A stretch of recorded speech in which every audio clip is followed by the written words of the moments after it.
नमस्कार, Vikramshila Shastri sir YouTube channel पर आप सबका स्वागत है। चाइल्ड डेवलपमेंट एंड पेडागोजी की क्लास में हम लोग Bloom's taxonomy, lesson planning, instructional objectives, teaching methods, techniques, सहायक शिक्षण सामग्री, इन सब को लेकर के कॉम्बाइंड फॉर्म में सामने क्वेश्चंस रखते हुए उसको एक्सप्लेन करते हुए चल रहे हैं। तो इसी कड़ी में आज फिर हम लोग प्रश्न देखेंगे। अलग अलग तरीके से हम लोग देख रहे हैं प्रश्न। तो आज देखिए आपके सामने जो पहला प्रश्न है, शिक्षण कौशलों की पहचान, टीचिंग स्किल्स। शिक्षण कौशलों की पहचान सर्वप्रथम किनके द्वारा किया गया? तो इसका उत्तर है एलन व रायन द्वारा 1969 में स्टैनफोर्ड विश्वविद्यालय यूएसए अमेरिका में किया गया। तो एलन और रायन ने टीचिंग स्किल्स कितने बताए? 14 बताए हैं।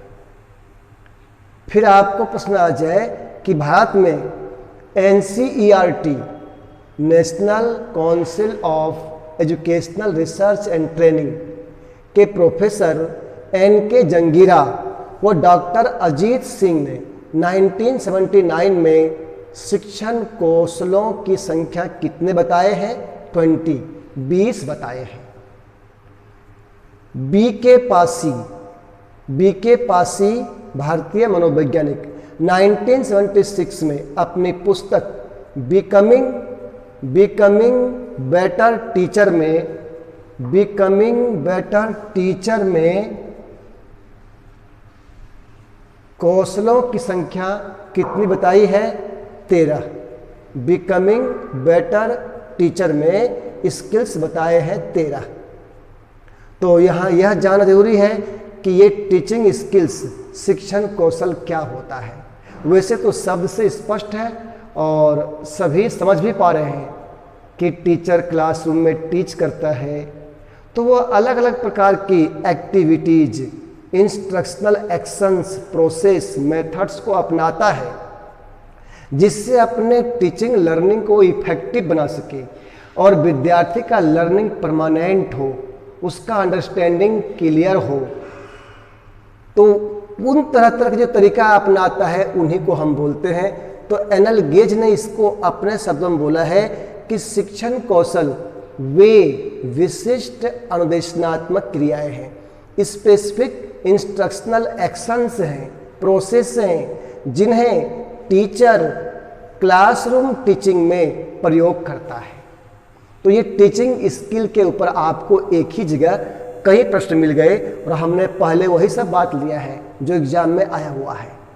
ये दिल्ली वाले एग्जाम में, आरटेट में, Rajasthan teachers, KVS, CTET, STET, उन सब के लिए ये महत्वपूर्ण क्वेश्चन है। जैसे प्रश्न कौशल, व्याख्या कौशल जो क्लासरूम में टीचिंग में करता है अध्यापक। तो ऐसे कौशल वाले प्रश्न जो आए हुए हैं वो हमने लिया है आपको। आगे प्रश्न है आपका, बालकों में तर्क शक्ति, चिंतन शक्ति, अंतर्दृष्टि क्षमता के विकास के लिए अध्यापक को क्लासरूम टीचिंग में किस प्रकार के शिक्षण विधि का प्रयोग करने चाहिए? ये प्रश्न है कि भाई अगर हम बालक के इनसाइट को, एक टीचर चाहता है और चाहना भी चाहिए, एक टीचर बालक के इनसाइट को, बालक के थिंकिंग पावर को, बालक के जनरल मेंटल एबिलिटी को, उसकी रीजनिंग की एबिलिटी को, reason behind it, cause effect, इस प्रकार की क्षमता का वो विकास करना चाहता है तो उसे कौन सी विधि का प्रयोग करना चाहिए? तो वह है प्रॉब्लम सॉल्विंग मेथड, समस्या समाधान विधि। जितना ज़्यादा प्रॉब्लम सेंटर्ड बनाएंगे उसको, समस्याओं को पूर्णता में, समग्रता में देखने के लिए करेंगे प्रेरित, उसको खोजने के लिए, तो उसके अंदर इस शक्ति का विकास होगा, प्रॉब्लम सॉल्विंग। ध्यान देंगे यहाँ 2, 3, 4, 5 ये सभी प्रश्न एक साथ जुड़े हुए हैं और अलग अलग पूछे गए हैं एग्जाम में। तो यहाँ ध्यान देंगे समस्या समाधान विधि के जन्मदाता किन्हें माना गया है? सुकरात और सेंट थॉमस को। सुकरात का नाम आज को कई बार कि सुकराती विधि, सुकराती विधि सुकरात ने दिया तो बोलते हैं सुकराती विधि, और इसके नाम को सोक्रेट भी बोलते हैं तो सोक्रेटिक मेथड भी बोलते हैं। तो सुकराती विधि, सोक्रेटिक मेथड टीचिंग लर्निंग में बहुत होता है यूज जिज्ञासा के लिए, और सुकरात की विधि को हम प्रश्नोत्तरी विधि कहते हैं कि प्रश्न के माध्यम से उसको एक्टिव रखना और उसके अंदर की जिज्ञासा को करना प्रकट, उसको संतुष्ट करना और नए नए की उत्पत्ति करना, ऐसे सुकरात ने। लेकिन आधुनिक काल में प्रॉब्लम सॉल्विंग मेथड्स का जो जनक है, जिसने इस पर फोकस किया है, वो है जॉन डीबी, जिनका संबंध प्रैग्मेटिज्म से है, प्रयोजनवाद दर्शन से संबंध है। जॉन डीबी का प्रगतिशील शिक्षा के जनक हैं जॉन डीबी, जिसने कि विद्यालय को कम्युनिटी लैब कहा है। तो जॉन डीबी बहुत ही महत्वपूर्ण है, और पीछे भी हमने किया था, आगे मिलता रहेगा। और यहाँ एक महत्वपूर्ण बात है कि ये अंतर्दृष्टि, इनसाइट, ध्यान देंगे, सबसे उच्च अधिगम है अंतर्दृष्टि, insight, insight theory of learning, insight, जिसमें सबसे पहला स्टेप उसका है कि प्रॉब्लम, समस्या, बालक। तो इनसाइट जो होता है अंतर्दृष्टि की समस्या के प्रत्यक्षीकरण के उपरांत, समस्या को पूर्णता में, समग्रता में देखने के उपरांत अचानक जो अंदर से प्रतिक्रिया उत्पन्न होती है उसको बोलते हैं अंतर्दृष्टि। अचानक उत्पन्न होती है वो, तो इसका नाम है अंतर्दृष्टि, इनसाइट। ये जितने दुनिया में खोज हो रहे हैं, वैज्ञानिक खोज हो रहे हैं या अन्य रिसर्च हो रहे हैं, बड़े बड़े विचार पुस्तक लिखे जा रहे हैं, सब जितने भी हो रहे हैं ना, वो सब कमाल इसी अंतर्दृष्टि का है।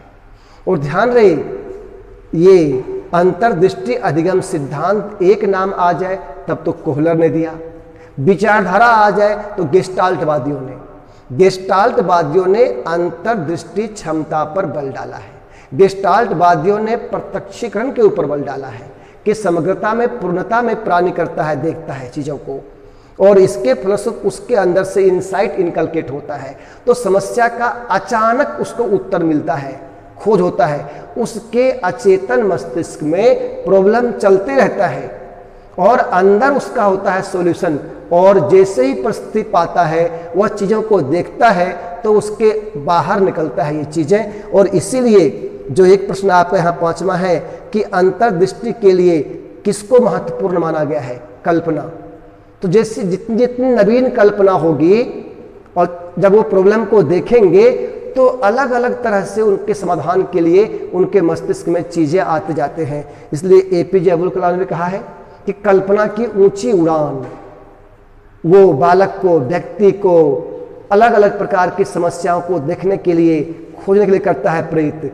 जो ऐसे कल्पना करने वाले नहीं होते हैं तो उनके अंदर की अंतर्दृष्टि शक्ति शांत हो जाती है, मंद पड़ जाती है। इसलिए अध्यापक को ऐसे प्रयास करना चाहिए इसके लिए। और ध्यान देंगे यहाँ यह भी है कि बालक के सृजनात्मक शक्ति, ये पूरा तर्क शक्ति, चिंतन शक्ति, अंतर्दृष्टि, तो यहाँ ये स्पष्ट हुआ आपका कि अंतर्दृष्टि का अधिगम का संबंध गेस्टाल्टवाद से है। गेस्टाल्टवाद 1912-13 में जर्मनी में कोफका, कोहलर और वर्दीमर या वर्दाइमर, इन सब ने मिलके इस स्कूल की, इस विचारधारा की स्थापना किया था। और इन्हीं विचारधारा की देन है अंतर्दृष्टि अधिगम, इनसाइट थ्योरी ऑफ लर्निंग, जिसका कि अनुसंधान करने में, कठिन विषयों के टीचिंग लर्निंग में, नया नया चीज़ सीखने में जिसका होता है प्रयोग, इस विधि का दिया हुआ है। तो अब यह है कि बालक के सृजनात्मक शक्ति, उसके क्रिएटिविटी को टीचर जब पढ़ा रहा है क्लासरूम टीचिंग में या एक्टिविटी में, किस टाइप के प्रश्न रखे, कैसा क्वेश्चन स्किल हो जिससे कि उसके क्रिएटिविटी बाहर निकल कर आए, प्रकट हो। तो मुक्त उत्तर वाले प्रश्न, क्वेश्चन कैसे हो जिसका क्लोज एंड नहीं हो, not close ended but open ended questions. तो through open ended question teacher creativity को, बालक के क्रिएटिविटी को बाहर प्रकट कर सकता है, ला सकता है। मुक्त उत्तर वाले प्रश्न बिल्कुल प्राथमिक प्राइमरी वाले स्कूल से ही आरंभ होना चाहिए। जैसे प्राइमरी स्कूल में आप पढ़ा रहे हैं, एक तो सीधा बोल दिया अध्यापक के कि 2 + 3 कितना होगा 5, और एक अध्यापक ने कहा भाई ऐसी संख्याएं बताओ जिसका जोड़ 5 मिलता हो। तो बालक अलग अलग तरीके से बोलेगा, 1 + 4 भी बोलेगा, 2 + 3 भी बोलेगा, उलट के 3 + 2 बोलेगा। तो कितने तरह से एक बच्चा बोल सकता है। अच्छा बच्चों, अब हमको कंपोनेंट्स ऑफ फूड पढ़ाना है, तो एक तो हुआ कि बढ़ा दिया फूड क्या होता है सब बता दिया, और एक तो हम बच्चों को बोले कि भाई आप लोग अपने घरों में जिन जिन चीज़ों को खाने में यूज करते हैं ना, उनकी सूची बना के लाइए। आपकी माताजी पिताजी क्या क्या सामान खरीद के लाते हैं भोजन के लिए, उसको कैसे बनाया जाता है, और जरा पता कीजिए इनमें कौन कौन से पोषक तत्व हैं, वो हमारे लिए कैसे उपयोगी हैं। तो जब हम ऐसे दे दिए तो ये हो गया मुक्त उत्तर वाले प्रश्न। सब बालक अपने अपने तरह से टेबल बना के लाएंगे, उसको ढूंढेंगे। तो इस प्रकार से ये मुक्त उत्तर वाले प्रश्न। एक होता है बंद उत्तर वाले प्रश्न, हमने पूछ दिया अच्छा बताओ भाई भोजन के मुख्य अवयव कौन कौन से हैं, एक बालक 2 बालक बोल दिया कार्बोहाइड्रेट, प्रोटीन, वसा, विटामिन, खनिज लवण, जल, ऐसे बोल दिया।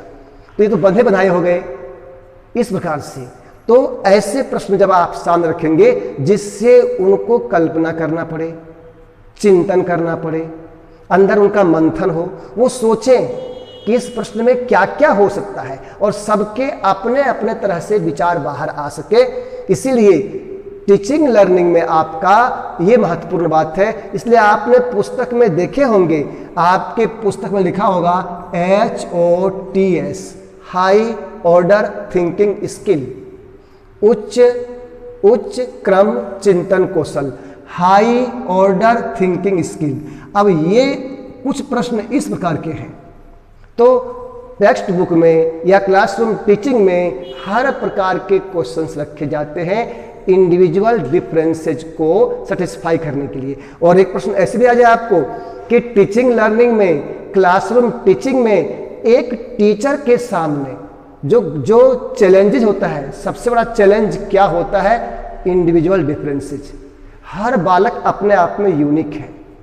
तो व्यक्तिगत भिन्नता क्लासरूम टीचिंग में अध्यापक के सामने सबसे बड़ा टास्क होता है, चैलेंज होता है। तो वही अध्यापक इसको कर सकता है ठीक से जिसके पास तरह तरह के तरीके हो, बहुत प्रकार के प्रश्न हो, जिससे औसत वाले विद्यार्थी, औसत से अधिक वाले विद्यार्थी, प्रतिभाशाली विद्यार्थी, सृजनात्मक विद्यार्थी, सबको संतुष्ट किया जा सके। और जो हम चाह रहे हैं वांछित परिवर्तन व्यवहार में, जहां तक विद्यार्थी को हम चाहते हैं ले जाना, उसके हिसाब से शिक्षण कौशल का प्रयोग किया जा सके। तो आप ध्यान देंगे इस थोड़े से 5 प्रश्न में कितने कॉन्सेप्ट आपके पास आए हैं और तथ्य भी आया है। तो आप लोग इस चीज़ को अच्छे से ध्यान देंगे और हमको अपना सुझाव आप भेजेंगे। इसको अधिक से अधिक अपने सारे पढ़ने वाले जो फ्रेंड्स आपके हैं, परिवार में हैं, भाई हैं, बहन हैं, जहाँ जहाँ भी हैं, सबको आप इसको लाइक कीजिए, शेयर कीजिए, सब्सक्राइब कीजिए। हमको सुझाव भेजिए कि प्लीज़ आप इसमें और ये चीज़ डालिए, तो मुझे बड़ा अच्छा लगेगा।